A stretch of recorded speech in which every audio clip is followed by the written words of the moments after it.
नमस्कार जी, आज हमारे बीच में फिर से हमारे एमए के बड़े ही होनहार छात्र हैं और ऐसे ज़बरदस्त इनके पास प्रश्न थे कि मैंने इनसे हाथ जोड़े कि हम कैमरे में आए और इस वार्ता को डिस्कस करें। तो सबसे पहले जो एक प्रश्न आपने उठाया, आपका क्या प्रश्न था बेटा? सर पास आवाज़ सर जो उदारवाद और जो आदर्शवाद है क्या वो सेम है या फिर समय के साथ उनमें कुछ मतलब चेंज हुआ है? मतलब उदारवाद, liberalism and idealism. Yes sir. ये दोनों सर अगर हम मतलब ये देखें दोनों ना, एक ही है या फिर डिफरेंट विचारधारा या फिर मतलब कुछ भी बोले इनको? वाह, सर मेरा मानना है कि जैसे जो आदर्शवाद है ना सर, उसको हम पुराने टाइम पीरियड में उसका प्रयोग करते थे, ठीक है? ज़्यादा बोल वाला। Yes sir. Yes yes. अगर हम सर 20वीं शताब्दी में देखें तो इसको यूज हम Reduce हुआ है। यस सही सर। बात। तो क्या इसका स्थान जो लिबरलिज्म है सर उसने ले लिया है या फिर क्या बात? सर जो आइडियलिज्म और रियलिज्म है वो सर सेम तो नहीं हो सकते हो ना, सकते, पर बिल्कुल। जो आइडियलिज्म के बहुत सारे ओवरलैप करते हैं, Yes, मतलब sir. है ना। यस क्या बात बोली केदार जी, आप कुछ करेंगे इसमें, ऐड करना चाहते हैं? सर मैं बताना चाहता हूँ अर्थ मतलब क्या होता है। तो आदर्शवाद का अर्थ होता है जो मतलब नैतिकता की बात करता है ज़्यादा कि सही ऐसा होना चाहिए राज्य में। और जहाँ तक मेरे को आइडिया है तो टी.एच. ग्रीन बोलते हैं राज्य एक आवश्यक अच्छाई है आदर्शवाद में। अच्छा, तो उदारवाद होता है मतलब जो लिबर्टी को प्रोत्साहित करता है, हाँ। जो बोलते हैं कि मतलब स्वतंत्रता होनी चाहिए। और इसमें बोलते हैं कि मतलब राज्य एक अनावश्यक अच्छाई है, मतलब बुराई है वो, बुराई है। क्योंकि वो हस्तक्षेप करती है व्यक्ति की स्वतंत्रता पर। तो वाह यार। वो नेगेटिव लिबर्टी का सपोर्ट yes, करती sir. है। देखो इन्होंने क्या बात बोली, मैं तो क्लिक कर गया आपसे। ये पता क्या बोले बेटा, देखो डिफरेंस दिखाया इन्होंने हमारे को कि लिबरलिज्म और आइडियलिज्म वैसे तो बहुत सेम है ना, पर एक फर्क पता क्या है? आइडियलिज्म है आदर्शवाद, ठीक है? आदर्शवाद चाहता है कि लोग अच्छे हों, परंतु आदर्शवाद अगर एक्सट्रीम फॉर्म में आएगा ना तो वो लिबरलिज्म का दुश्मन भी हो सकता है। क्यों? क्योंकि वो बोलेगा एक आदर्श राज्य आए। प्लेटो क्या था? आदर्शवादी। तो कई बार आदर्शवाद लिबरलिज्म का दुश्मन हो सकता है जब वो लोगों पर वैल्यू को इम्पोज करना शुरू करे, बजाय समझाने के उनके ऊपर वैल्यू को क्या करना शुरू कर दे, इम्पोज। जैसे कि प्लेटो ने कोशिश की। यस उन्होंने जो वही तो आदर्शवादी चिंतन है ना। तो यहाँ लिबरलिज्म और आदर्शवाद में विरोधाभास है जब आदर्शवाद अपनी वैल्यूज को इम्पोज करने की कोशिश करेगा और स्पेशली इसके लिए राज्य को बोलेगा देख बेटा, जैसे टी.एच. ग्रीन ने बोला कि राज्य का काम है आदर्श स्थापित करना, लोगों के जीवन से बाधाओं को हटाना। तो इसके लिए क्या करना है? टैक्स लगाओ, सरकारी स्कूल खोलो, सरकारी सिस्टम शुरू करो। अगर कोई बोले सर मैंने नहीं देना तो नहीं, तेरे को देना पड़ेगा। वहाँ उसकी लिबरल आज़ादी खत्म होगी। तो असल में आदर्शवाद और लिबरलिज्म की दुश्मनी होती है जब आज़ादी का प्रश्न, व्यक्ति की चॉइस का प्रश्न आता है। वहाँ इन दोनों के बीच में क्या हो गया? विवाद हो जाएगा। हाँ, कन्फ्लिक्ट। ये आपने बहुत ज़बरदस्त आइडिया दिया है ना जी, विवाद हो जाएगा। अन्यथा इनमें बहुत ज़्यादा क्या है, और जो आपने बात बोली हिस्टोरिकली सही बोली कि शुरू में लिबरलिज्म का आइडियलिज्म का बड़ा बोलबाला था। आइडियलिज्म ही मेन था, आदर्श। पर बाद में समाओ लिबरलिज्म आइडियलिज्म का सब कुछ खा गया। बहुत चीज़ें उसकी जो मानवतावादी है ना जी, लोगों को कोर्स किए बिना डिस्कशन करके ह्यूमन राइट का कॉन्सेप्ट, ये सब लिबरलिज्म अपने साथ उठा करके ले गया। पर कन्फ्लिक्ट कहाँ आता है? जब आदर्शवाद मतलब सख्त आदर्शवाद होना चाहता है और लोगों में कुछ वैल्यूज जबरदस्ती मतलब थोपना चाहता है। तो तब वहाँ लिबरलिज्म और उसके बीच में सर जो आइडियलिज्म है सर वो तो सख्ती है, वो सर बोलो सर वो जो सर आइडियलिज्म है वो सर सेंटर में रखता है स्टेट को। वह कहता है कि सर जैसे एरिस्टोटल ने कहा था, जो एरिस्टोटल और प्लेटो वह कहते हैं कि सर अगर कोई प्राणी या मनुष्य सर राज्य में नहीं रहता तो या वो कोई पशु हो सकता है या वो देवता हो सकता है। क्योंकि सर जो आइडियलिज्म है सर वो कहता है कि जो स्टेट है वो व्यक्ति से ऊपर है। और बिल्कुल सही हो रहा है। आइडियलिज्म में स्टेट को तो मैं तो देखती हाँ इसलिए से तो जुड़ा बोलते हैं हुआ है। आवश्यक अच्छाई है। पर ये भी तो मानना पड़ेगा लिबरलिज्म भी स्टेट को इंस्ट्रूमेंट के लिए यूज करता है। यस सर, बट वो कहता है कि सर जो वो सर सेंटर में मानव को रखता है सर, स्टेट को नहीं रखता है। ये वैसे फर्क है। मानव की लिबर्टी को बिल्कुल। रखता है। जैसे ईसाई बर्लिन ने तो ईसाई बर्लिन ने सर दो तरह की लिबर्टी का हाँ, और नेगेटिव और पॉजिटिव। सर वो कहता है जो स्टेट है उसका काम है नेगेटिव लिबर्टी को प्रोटेक्ट करना। सर उसका मतलब जो नेगेटिव लिबर्टी है सर वो वह लिबर्टी होती है कि किसी व्यक्ति को उसकी इच्छा से जो काम करे सर उसको रोकना नहीं चाहिए। और सर पॉजिटिव लिबर्टी का जो ईसाई बर्लिन कहते हैं वह कहते हैं कि पॉजिटिव लिबर्टी वह लिबर्टी होती है सर लिबर्टी होती है वो एक नुकसान नहीं होना नहीं चाहिए। ये हाँ ऐसा भी हो सकता है सर। वो कहता लोगों को है एम्पावर करना कि जो व्यक्ति में क्षमता होती है उसको पता है सर कि क्या मेरे लिए अच्छा है, क्या दूसरों के लिए बुरा है, कि कौन से मेरे कार्य दूसरों को हार्म करते। सर ये ईसाई बर्लिन कहता है दो तरह की लिबर्टीज में। अच्छा, इस तरह से करता है वो। Yes sir. ऐसा बन तो इसका मतलब ये हुआ कि लिबरलिज्म और आइडलिज्म में कन्फ्लिक्ट भी है ना। आइडलिज्म जब अपने आदर्श के लिए मतलब मूल्यों के लिए राज्य का आह्वान करेगा प्लेटो की तरह, तो वहाँ फिर लिबरलिज्म के साथ, क्योंकि लिबरलिज्म ये मानता है अच्छा क्या है ये व्यक्ति को तय करने दो, चॉइस होनी चाहिए, चॉइस होनी चाहिए नहीं। और आइडलिज्म, नाम ही आइडलिज्म है तो कुछ आइडल वैल्यूज़ को एस्टेब्लिश करना चाहेगा नहीं, और जब करना चाहेगा तो क्वेश्चन भी आएगा।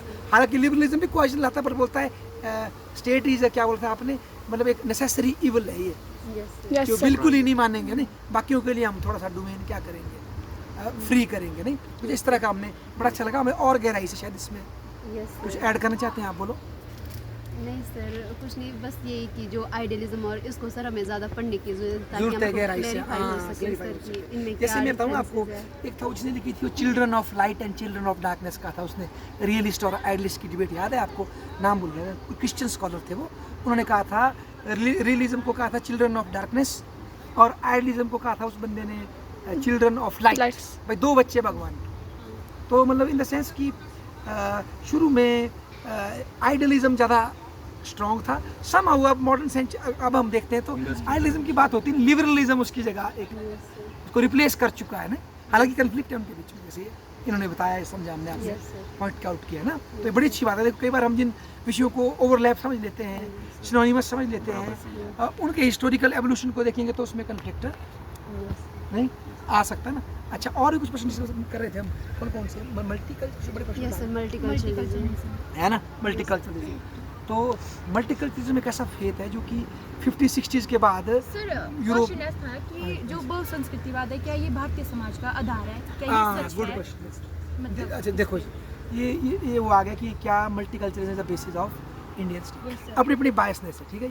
पर मैं इसको ऐसे लेता हूँ कि भाई आप कैसे देखते हो इसको ना। तो अगर मल्टीकल्चरलिज्म का मतलब है कि टोटली विविध कल्चर के लोग जिनका कोई ओरिएंटेशन आपस में मैच नहीं होता है, और वो आपस में फिर सहिष्णुता के साथ से रह रहे हैं। मेरा तो ये मानना है, ये जो प्रश्न आया गया ना, असल में जो 1960 में जो वेस्टर्न यूरोप में जो आइडियोलॉजी खड़ी हुई, विल्म कैमलिका और वो लेकर के उस चमचे के उस चश्मे को ओढ़ के फिर ये हमको भारत को देखने की कोशिश हो रही है, ठीक है जी। तो अगर भारत के कॉन्टेक्स्ट में देखें हम, तो भारत में जो ये जो हमारी जो सिविलाइजेशन रही है, चाहे इसमें मुगल आए हो, कोई भी आए हो, तो जब यहाँ पीस स्थापित हुई है तो तब हुई है जब उन्होंने कहीं ना कहीं भारत के एक बेसिक वैल्यू को माना है। एक वैल्यू तो है, उसको मानना पड़ेगा कि सर्वधर्म संभव, कि सबको अपने तरीके से गॉड को प्राप्त करने का अधिकार है, मिलेगा। और सर ये इंडियन कॉन्स्टिट्यूशन में राइट भी तो है सर कि अपने कल्चर को, अपने धर्म को कट कर सकते हैं। Yes sir. पर इसमें देखो यहाँ कन्फ्लिक्ट कहाँ है बेटा, कन्फ्लिक्ट ये है, ये तो ये पढ़ रहे हैं कि भाई मुझे अब मैं बौद्ध हूँ, मुझे अब इस तरीके से उपासना करनी है, मैं भी पढ़ रहा हूँ, पर मैं साथ में ये भी पढ़ रहा हूँ कि मेरा ही पाथ क्या है, सही है। फिर मैं औरंगजेब की तरह आपको बोल रहा हूँ कि चल कन्वर्ट हुई तो गर्दन काट दूंगा, या किसी हिंदू ने किया होगा, मतलब जब कोई यहाँ इस भारत की धरती पे कोई अगर इस तरह का फेथ करेगा, प्रैक्टिस करेगा कि भाई मेरा ही पाथ सही है, तो फिर यहाँ मल्टीकल्चर पॉसिबल नहीं हो पाएगा। मतलब इसके लिए ज़रूरी है सब अलग अलग पाथ हैं, सब में इक्वल वो होनी चाहिए यहाँ के लिए। मतलब जैसे जो दारा शिकोह ने कही थी मुगलों के टाइम, दारा शिकोह औरंगजेब के बड़े भाई थे, उन्होंने एक बात की थी कि सर्वधर्म, उसके शब्द में भूल गया, मजमुल बहरीन लिखी थी उन्होंने किताब, सुलह कुल की बात की थी उन्होंने, कि जो हम यहाँ राज कर रहे हैं इस्लामिक शासक, हमें यहाँ पर इसको इस्लाम नहीं लाना है पूरी तरीके से, फोर्स नहीं करना है लोगों को। हम यहाँ पर हिंदू को भी रहने देंगे, हम भी रहेंगे, कोई और भी मिलजुल के रहेंगे, मतलब हमने सबको कन्वर्ट नहीं करना। दारा शिकोह की ये फिलॉसफी थी। तो अगर ये फिलॉसफी कोई अडॉप्ट करता है तो तब सही मायनों में मल्टीकल्चरलिज्म रहेगा। ऐसे नहीं रहेगा कि एक फेथ पढ़ाए सब ठीक है, दूसरा पढ़ाए तीसरा बोले कि मैं कौन करना चाहता हूँ, तब तो कन्फ्लिक्ट ही होगा ना। तो मल्टीकल्चरलिज्म तब आएगा बेस जब सब में एक बेसिक क्या होगी, कंसेंसस आएगी, नहीं तो अलग अलग डायरेक्शन को खींचेंगे वो सब, जो आज यूरोप में देख रहे हैं हम। क्योंकि वहाँ पर फ्रांस की मूल वैल्यू वीक हो रही है, यूके की मूल वैल्यू वीक हो रही है, तो वहाँ जो फलस्तीन के लोग रह रहे वो धरने कर रहे हैं, वो उस देश की लॉ को नहीं मान रहे, कल्चर को नहीं मान रहे। तो कुछ तो बेसिक कंसेंसस पॉलिटिक्स में, मतलब मेरा ये मानना मल्टीकल्चरलिज्म में ये बड़ी दिक्कत है। उसको ये मानना पड़ेगा कि मल्टीकल्चरलिज्म को एग्जिस्ट करने के लिए उससे पहले एक कंसेंसस होनी चाहिए कि इसके अंदर ही गेम खेलेंगे हम, नहीं तो फिर वो तो देश ही टूट नहीं जाएगा, अलग अलग डायरेक्शन को नहीं चला जाएगा। मतलब अलग अलग वो है ना, उसके मतलब मल्टीकल्चरलिज्म को इफेक्टिव बनने के लिए पहले एक उन सब ग्रुपों के बीच में एक बॉर्डर क्या होनी चाहिए, कंसेंसस जो भिक्खू पारी के बाद में बात करता है कि उन नॉर्म्स को नहीं आप तोड़ सकते, तब किस बात का मल्टीकल्चरलिज्म रह गया? मतलब देखो ना, इसको मैं एक वर्ड नहीं मुझे मिल रहा, जैसे बैरिंग देखा है आपने बाइक यस का सर, बैरिंग? Yes sir. छोटे में हम रेडी बनाते थे, ये सर देखो उसमें वो लग होते हैं ना, वो छोटे छोटे चलेंगे वो, पर बाहर से उसका कवर होना चाहिए तभी चलेंगे ना। अलग अलग नाचेंगे तो बैरिंग अलग हो जाएंगे फिर तो, समझ गए मेरी बात? उसको घुमाने के लिए एक बाहर का चाक सेम होना चाहिए, फिर तुम घूमते रहो अलग अलग, कोई चक्कर नहीं, पर एक कंसेंसस तो आपके बीच में है ना। तो मुझे तो मानता हूँ कि अगर हम ये सोचते हैं कि भारत में मल्टीकल्चरलिज्म रहा, तो और मल्टीकल्चरलिज्म का ये मतलब है हर एक फेथ अपना डिफरेंट जाएगा, एक सेंस में हो भी सकता है, पर मैं तो मानता हूँ कि भारत में सदैव कहीं ना कहीं एक कंसेंसस रही है कि सबको अपने तरीके से अपनी मतलब उपासना का क्या मिले। अगर इसको मान के मल्टीकल्चरलिज्म चलता है तो ठीक है, पर अगर कोई जैसे कोई कनकिर जीतने की बात करेगा तो फिर तो इसमें टाइम फिर दिक्कत हो सर ये है कि सेकुलर सोच होनी चाहिए। हाँ यस। और देखो ना बेटा, ये मेरे को तो इस सेकुलर वर्ड से बड़ा वो है कि सेकुलर मतलब सब कुछ छोड़ के हम एकदम से सेकुलर हो जाए। मैं अपना देवता भी छोड़ दूँ, मैं अपना पीर भी छोड़ दूँ, मैं अपनी मस्जिद भी छोड़ दूँ, सेकुलर हो गई। ऐसा कौन सा दिन आएगा?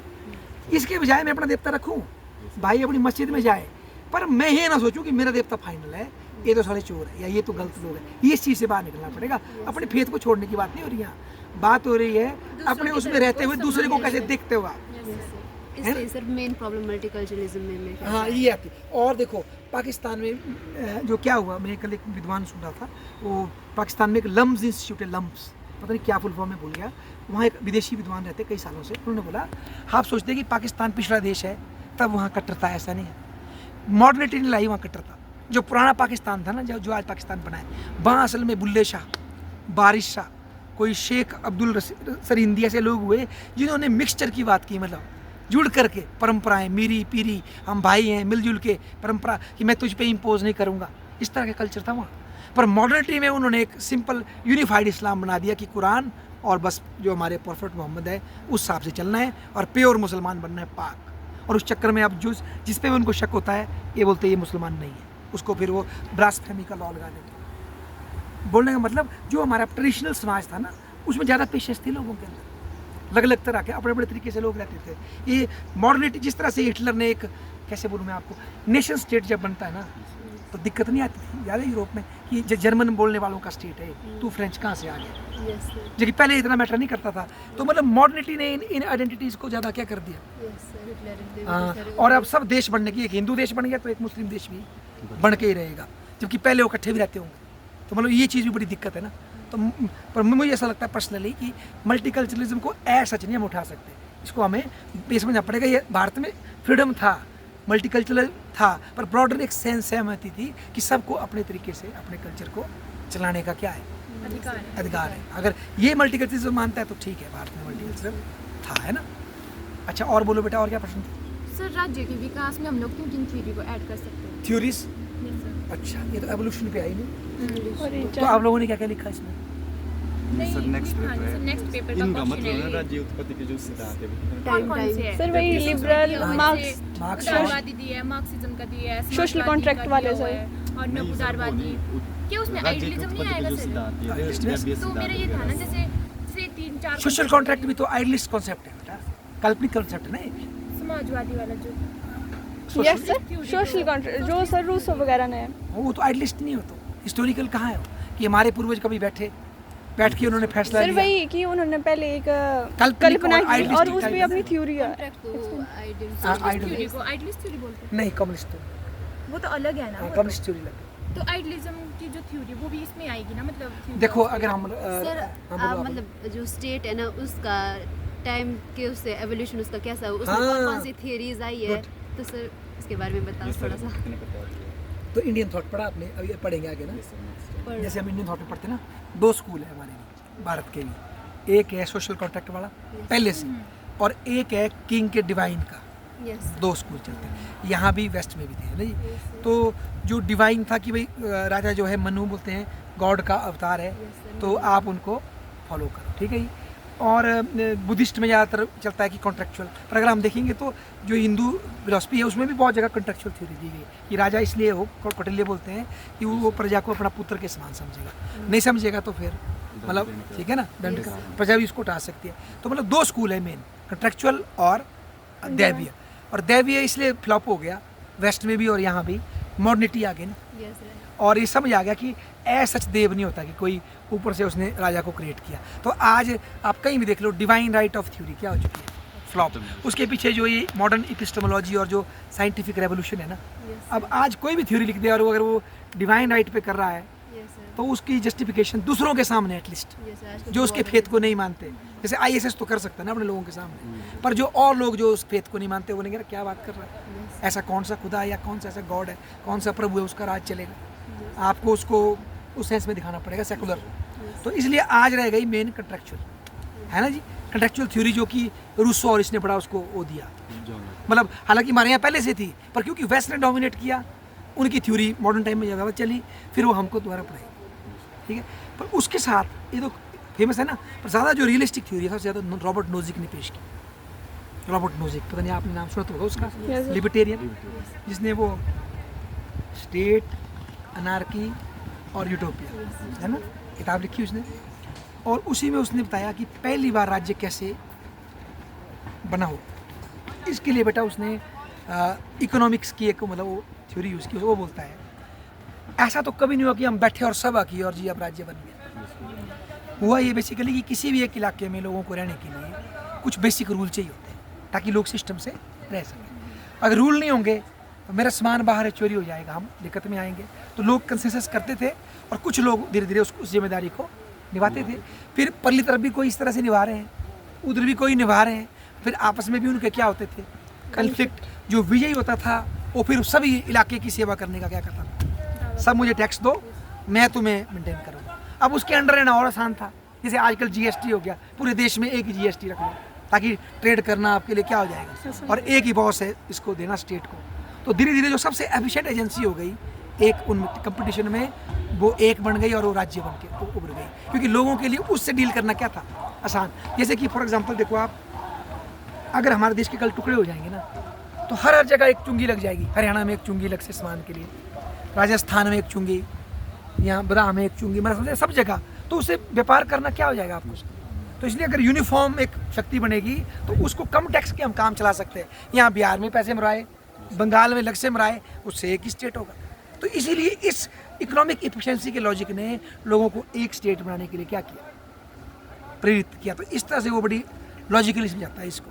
तो अगर हम बोले कि राज्य की उत्पत्ति सीधे किसी इतिहास के कभी लोग बैठ समझौते से हुई, वो तो एक काल्पनिक है ना। और वो ज़रूरी क्यों है, क्योंकि हम ये मानते हैं ये थ्योरी क्यों चल रही है, क्योंकि हर आदमी बराबर है।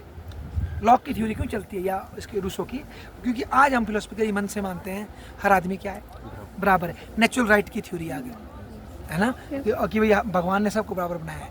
बराबर बनाया है तो इसका मतलब हम सब ने मिलकर ही राज्य की क्या की है, वहाँ से आई ना वो। पर अगर हम लॉजिकली देखें, हिस्टोरिकली सर्च करें तो ऐसा सच कोई एग्रीमेंट नहीं हुआ है।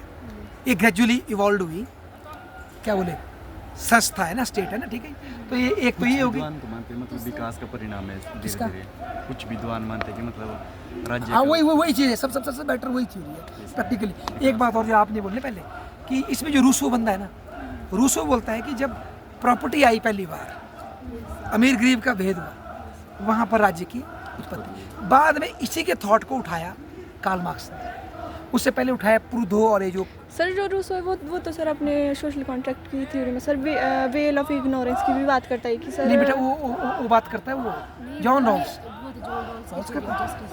नहीं सोशल कॉन्ट्रैक्ट है रूसी। रॉल्स किया सर। हाँ रॉल्स करता है, रॉल्स तो लेट आया ना बेटे। मैं बोलना चाहता हूँ कि रूसो पहला बंदा जिसने बोला Theory कि of justice है, हाँ Rawls। जब प्रॉपर्टी आई तब अमीर गरीब का भेद हुआ, उसको बचाने के लिए राज्य की उत्पत्ति हुई, ऐसा रूसो कहता है। इसकी फिलॉसफी को फिर ये जो फ्रांस में तो है ना बंदे ये प्रूदो वगैरह, इनको कुछ बोलते हैं अनार्किस्ट, इनसे फिर फेमस किया। कार्ल मार्क्स ने वहाँ से पिक किया और उन्होंने बेटर तरीके से इसको समझाने की कोशिश की कि भाई राज्य की उत्पत्ति होती इसीलिए है कि जो हैव्स है वो हैव नॉट को क्या कर सके, डोमिनेट कर सके। फिर उस बंदे ने पूरे सिस्टम को लेकर इतिहास को ही पार्टीशन कर दिया कि पहले पशु वाला समाज था, शक्तिशाली लोग वो थे, राज्य उनके साथ था, खेती वाला समाज आया, अब एग्रीकल्चर समाज आएगा, अगला वाला ए समाज आएगा। तो अब वो वर्ग की सेंट्रिक हिस्ट्री देख रहा है राज्य की। राज्य को क्लास इंस्टीट्यूशन का है मार्क्सवाद, क्लास की एक क्लास का इंटरेस्ट प्रोटेक्ट करता है। हाँ, इस तरह से ना। अच्छा और कौन कौन है राज्य की डेफिनेशन वाले बताओ। मार्क्सिस्ट है, फिर है न्यू मार्क्सिस्ट। न्यू मार्क्सिस्ट पता क्या बोलते हैं, देखो मार्क्स बोलता था कि राज्य जो है सिर्फ एक इंस्ट्रूमेंट है बुर्जुआजी के हाथ का और बुर्जुआजी के भलाई में काम करेगा। फिर जब ये रेवोल्यूशन फेल होने लग गए और सोवियत संघ और वो भी उतना कामयाब नहीं हुआ, तब उनकी थ्योरी कांपने लगी। तो फिर निकोलस पोलंजस आया एक बंदा और राल्फ मिलीवेंट, दो बंदे हैं, इनकी डिबेट है रिलेटिव ऑटोनॉमी ऑफ स्टेट, इसको कोई पढ़ेंगे ना। वो बोलते हैं कि ऐसा होता है, ठीक है राज्य जो पैसे वाले का साथ देता है, पर कई बार ऐसी स्थिति बन जाती है वर्गों का संघर्ष में कि राज्य को निष्पक्ष बनना पड़ता है। ठीक है वो मजदूरों का दुश्मन है, पर स्थिति ऐसी बन गई, मजदूर इतने इकट्ठे हो गए कि राज्य को मजदूरों की नज़रों में इज्जत लेने के लिए पूंजीपतियों को रोकना पड़े, रुको। तो कई बार ऐसी स्थिति हो जाती है कि ठीक है राज्य पूंजीपतियों के दबाव में चलता है, पर इसका मतलब ये नहीं कि राज्य हर फैसला पूंजीपति के हित में करता है। ये बात इन्होंने भी माननी शुरू कर दी बाद में, न्यू मार्क्सिस्ट। Yes sir. और कौन से बेटा, और कौन से और सर जो theory न्यू राज्य के प्रति? मार्क्सिस्ट है सर, वो ये भी कहते हैं कि सर जो कैपिटलिस्ट क्लास है सर, उसके नवोदारवादी में क्या अंतर है? अच्छा ये अच्छा प्रश्न, उदारवादी और नवोदारवादी बहुत बढ़िया। आप सोचो क्या बताओ, सोचा आपने? सर उदारवादी तो ये 3 रूप है। जैसे? सबसे पहले क्लासिकल लिबरलिज्म, उसके बाद पॉजिटिव लिबरलिज्म, हाँ। उसके बाद है न्यू लिबरलिज्म। तो इसको बताओ, बहुत एक बढ़िया है, विचार पता नहीं था मुझे, बताओ। तो जो क्लासिकल लिबरलिज्म है ना, मैन ऑफ सर वो बोलता है कि मतलब नेगेटिव लिबर्टी को प्रोत्साहित करता है, मतलब राज्य कुछ ठीक, हस्तक्षेप नहीं करता। नेसेसरी Yes, जो ये फ्री हैंड और मार्केट yes, वाला। उसके बाद जो 18वीं 19वीं शताब्दी आई तो उसमें चेंज हुआ तो विद्वानों में सोचने के लिए तो बोलते हैं मतलब प्राकृतिक रूप से कोई बराबर नहीं है, मतलब इसलिए कल्याणकारी कार्य करने चाहिए राज्य को, ताकि मतलब जो डिसेबल हो प्राकृतिक रूप से तो उनका भी कल्याण बराबर हो। welfare state आ Yes, गया sir, फिर जो welfare आप- state, ठीक, मतलब ठीक। पॉजिटिव लिबर्टी आई उसमें। TH तो- ग्रीन और ये बंदे घुस गए। यस अच्छा, सर। ठीक तो है। उसके बाद थर्ड स्टेज आई अभी जो 60-50s के बाद। तो उसके बाद वो फिर से लगे बोलने की मतलब हम नेगेटिव लिबर्टी लाएंगे क्योंकि ऐसा हो ही नहीं सकता है। उसमें आगे Yes, ये sir। रोड टू सर्वडेम बड़ा हेक ये Yes, हेक आ गया, बर्लिन, मिजेज आ ये- गया, इससे yes, sir। बर्लिन। उन्होंने बोला कल्याणकारी राज्य के नाम पे तुमने सबके लिए स्कूल खोल दिया, अच्छी बात, पर उस सरकारी स्कूल में वो अधिकारी ढंग से काम नहीं करे क्योंकि उसको सैलरी तो मिल रही है। जो पढ़ रहा है जिसका बच्चा वो कुछ नहीं कर सकता, खर्चा भी तुम बहुत कर रहे हो, रिजल्ट आ नहीं रहा है। कोई ये बोले मैंने पैसे नहीं देने क्योंकि मेरे पैसे का सही उपयोग सरकार नहीं कर रही, उसको आप ज़बरदस्ती बोले दे, तो ना तो इससे तुम्हारी आज़ादी बढ़ी है ना तुम्हारी सुविधा बढ़ी है। इसलिए हम बोलते हैं एक नया मॉडल लाएंगे जिसमें मार्केट के थ्रू राज्य आपके विकास का क्या करे। जैसे फॉर एग्जांपल गरीब है तो आपके बच्चों को फीस पैसे देगा, आप जाओ जिस स्कूल में पढ़ना, ठीक है जी। या आप बीमार हो किसी भी हॉस्पिटल में जाओ, सरकार आपके खाते में क्या देगी, पैसे देगी। उस तरह से चलेंगे हम, किसी NGO को हायर कर लेगी काम कर, खुद करने के बजाय, ताकि उन थोड़ा ज़्यादा बेटर एफिशिएंटली काम कर सके। तो ये वो नया मॉडल 60 जो है ना नवदारवादी, और ये अब राज्य को हाँ वही। और इसकी वजह से एक जो नया शब्द आया इसको बोलते हैं हम गवर्नेंस बेटा। एक होता है गवर्नमेंट था पहले, गवर्नमेंट ही करी। गवर्नेंस का मतलब है लोगों को सुविधाएं देनी ना, कचरा साफ ही होना चाहिए ना, बच्चे पढ़ने ही चाहिए ना, लोगों का इलाज ही होना चाहिए ना। जो थोड़ी गवर्नमेंट ही अस्पताल खोलेगी, कोई भी खोले, गवर्नमेंट का काम है इलेबल करना, जिसके पास पैसा नहीं है उसको थोड़ा सा सहयोग करना, ठीक है। समाज को कोई कल्याणकारी कोई सेवा कर रहे तो उनको प्रेरित करना, करे वही काम। तो वो गवर्नेंस की तरफ हम जा रहे हैं। अच्छा एक रह गया इसमें, एक और तरह का स्टेट होता है, उसको बोलते हैं पोस्ट कॉलोनियल स्टेट, पढ़ा होगा भारत में। Yes, post sir. कॉलोनियल है, पोस्ट कॉलोनियल। ये जो टर्म है ये आई है बेटा, हाँ जब ये हम देश आज़ाद हो गए ना, एशिया अफ्रीका के आज़ाद तो हो गए, पर ये पाया गया कि ये नॉर्मल स्टेट नहीं है भाई, ये कुछ इनके कॉलोनी की लेगेसी भी है। तो और इनकी जो फंक्शनिंग कैसी है, तो उसकी स्टडी के जो क्रिटिकल एनालिसिस उससे पोस्ट कॉलोनियल शब्द आया सारा, कि भाई आज़ाद पॉलिटिकली तो आज़ाद हो गए, पर मेंटली जो उनके जो लोग हैं उनका नेचर वो पुराना जो कॉलोनियल रूल है ना उससे प्रभावित है। पोस्ट एग्जाम्पल के लिए भारत मतलब जैसे मान लो ब्यूरोक्रेसी चले गए आप, IAS तो वही थे, सिर्फ ICS से नाम बदल के आपने क्या करना, IAS। जो आपके जो इलीट थे, चमड़ी तो ब्राउन हो गई, पर वो पढ़े उन इंस्टीट्यूशंस में थे, तो आज भी वो ये मानते हैं कि इंग्लिश सुपीरियर भाषा है और हिंदी या लोकल भाषा है तो थोड़ी, देखो संस्थान शासन प्रणाली तो हाँ पूरी उतार ली आपने वहाँ से, पूरी की पूरी कॉपी पेस्ट कर ली। संविधान में दुनिया के बेस्ट के देशों से बेस्ट चीज़ें लाके आपने अपने देश में क्या कर लिया, स्थापित कर ली। तो ये वो एक कॉलोनियल स्ट्रक्चर को एक्सेप्ट कर लिया आपने, और एक पोस्ट कॉलोनियल आपने क्या बना दिया। पर इसके लिए बर्बाद होती है डिकॉलोनाइजेशन की, कि अपने माइंड को मतलब कई थ्योरियाँ हैं बेटा स्टेट के एवोल्यूशन की। पोस्ट कॉलोनियल होता है ये जो नए देश आज़ाद हुए इनके संदर्भ में शब्द एवॉल्व हुआ है पोस्ट कॉलोनियल, कि ऐसे स्टेट जो कॉलोनी से आज़ाद हो गए पर उसके बाद भी जो लंबा पीरियड रहा उसका उनके माइंड पे हाँ, और फिर उसके कॉन्टेक्स्ट में ये डीकॉलोनाइजेशन का ये कॉन्सेप्ट है ये सामने आता है। तो इस तरह की लंबी श्रृंखला है। और भी हम उस तक कई चीज़ें मिस हो गई, क्योंकि एकदम से भी Yes, sir, एकदम से स्ट्रक्चर करना इतना मेन थ्योरी किसको बोलेंगे मतलब स्टेट एक थ्योरी नहीं उसकी, सब थ्योरी सब थ्योरी है, सब इसमें एक थ्योरी थ्योरी बहुत सी है थ्योरीज कि आप अपना यस सर। सब जैसे इनके अपने अपने रोल है जैसे सभी थ्योरीज के ना, तो ऐसे मतलब फिर भी मेन थ्योरी ऐसे अगर उसको मतलब डिफाइन अगर बेटा अगर हम मेन के चक्कर में जाएंगे ना, उससे फिर जो मानव के पॉलिटिकल चिंतन के विकास में जो अलग अलग स्टेजेस है ना, वो छूट जाएगी। पर एज अ कलेक्टिवली वो हमारी स्टेट के इंस्टीट्यूशन को समझने में ज़्यादा बेटर हमें क्या देती है।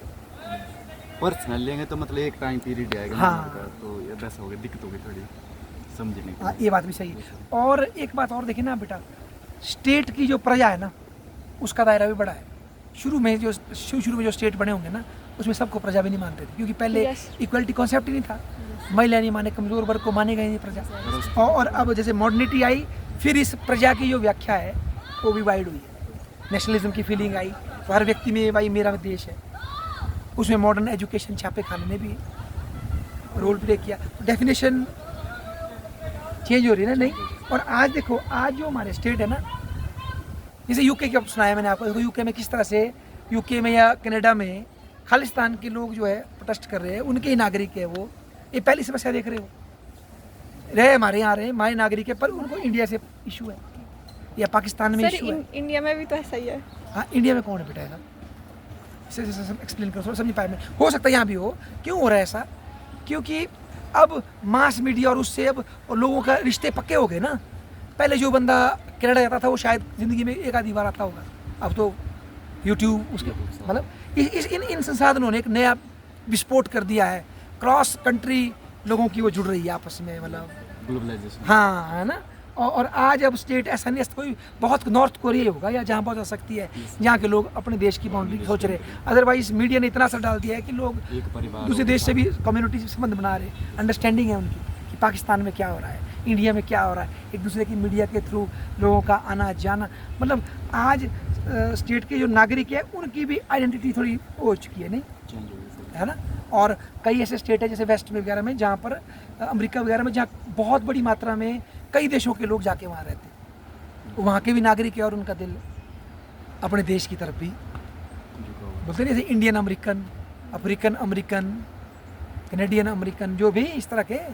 और जैसे आपने बोला इंडिया का कंटेक्स्ट भी हो सकता है, बहुत से बांग्लादेशी यहाँ रहते हैं, चाहे ईमानदारी से लुक छुप के आए हुए, अफगानी बहुत से रहते हैं, और भी कई श्रीलंकाई कई रहते होंगे। तमिल। हाँ, तो चलो जो वहाँ से तमिल भाग के आए होंगे या कहीं आए, तो मतलब इंडिया के कॉन्टेक्स्ट में तिब्बती देखो कितने रहते हैं। तो वो मतलब ये भी है ना, इस तरह की एक अलग सी, और ये कोई स्टैटिक नहीं है, अब ये इवॉल्व होता, विकास के हिसाब से। हाँ, चेंज होता जा रहा है। नहीं, और आज जो स्टेट के पास अपनी बाउंड्री के अंदर जो अपनी पावर को इम्पोज करने की शक्ति है ना बेटा, वो भी कमज़ोर होगी, मानते हैं आप? Yes sir. क्योंकि कई तरह के ह्यूमन राइट, कोई इंटरनेशनल प्रेशर, कोई कुछ, ठीक है आपकी बाउंड्री है, पर सब कुछ नहीं आप कर सकते मार्केट में देखो हाँ, सर, मतलब ग्लोबल हाँ। मार्केट से वो प्राइस होते हैं, देश को बोलने का नाम होता है, मतलब जो इकोनॉमिक फील्ड में तो ग्लोबल लेवल पर ही निर्धारित किया जाता है, जो भी होता है रेट वगैरह हाँ बिल्कुल। और स्टेट की अपनी मर्जी की सत्ता कम हुई है, कम होती है। बहुत बढ़िया। आप कुछ बोलना चाहते हैं, बोलो, फिर करते हैं क्लोज। ह्यूमन राइट हाँ, उसमें भी मतलब बहुत कम हस्तक्षेप किया जाता है। इंटरनेशनल लेवल पर देखा जाता है, मतलब इंसान के लिए क्या क्या होना चाहिए वो राइट। क्या बात है, यस सर। बहुत ज़बरदस्त। बहुत धन्यवाद भाई दोस्तों, हमारे कैमरामैन का बहुत बहुत धन्यवाद।